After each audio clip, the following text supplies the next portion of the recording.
So tonight I'm having a dinner party and I want flowers for the table. I have friends who are great florists and they always send me something time after time, year after year, that just surprises and delights me. And I wish I could do that kind of thing myself, but I can't. But I've developed a formula for flowers for the table that really works for me. I stick to one color and 2 or 3 textures, and I make small bouquets that I put down the middle of the table. So today I was at the flower market and I found these yellow roses, and then I just added these tulips and these little golden yellow flowers and grouped them together. When I was there, I also found these beautiful pink tulips, and I thought of my daughter, who's going through a very serious pink phase at the moment, and added these little soft pink flowers and made a bedside bouquet for her, which I think she'll really like when she comes home from school. So let's get started. So I start with a small vessel, something about this size, and the idea is I run several of these down the center of the table. Depending on how many people you have, I sort of figure 1 for every 2 people.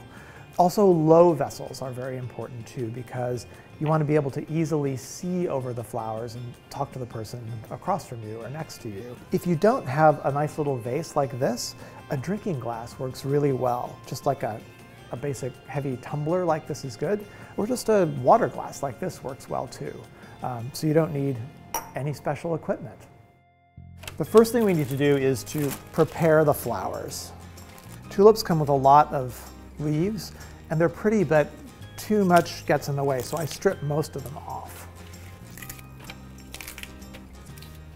The next thing we want to do is wash the stems. Tulips in particular have a lot of sand and dirt caught in the leaves. So let's start with our tulips, because they're tallest. I also like to keep the same type of flower, pretty much the same height. And let's just fill in with these. What I'm doing is I'm just trying to make a nice, casual looking group of flowers here, remembering that it'll be seen mostly from the top down. And of course, the trick is not having it look too arranged, and yet it's very arranged. I kind of like that. And of course, if you're having trouble with flowers, walk away for a few minutes and then come back and the answer will be clear. There we go. I think that's nice. I'm going to use yellow on the table tonight, so I think I'll have this for my daughter's bedside. She'll like that a lot. So now let's make flowers for the table for tonight's dinner. I think we'll start with the roses since they're sort of the biggest. I like to keep the buds too. I try, if I'm doing 2 or 3, to make them more or less even, but they don't have to match. But they need to have sort of the same mass. In terms of planning how many flowers you need to buy for how many little arrangements you're making, I usually figure, apart from these little filler things, 1 sort of bunch of flowers, like the roses or the tulips, per little vase is about what you need.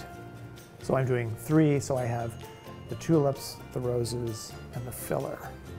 I usually do the flowers the morning before, just so I can get that out of the way. It's a little hard to be finishing dinner and arranging flowers at the same time. You notice, as I make these, I'm turning them because they'll be seen from all sides, and I'm working on all 3 at once. I think it helps keep it balanced.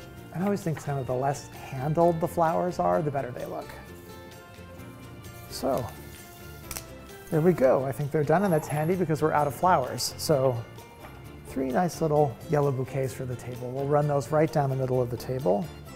I think everyone will like them.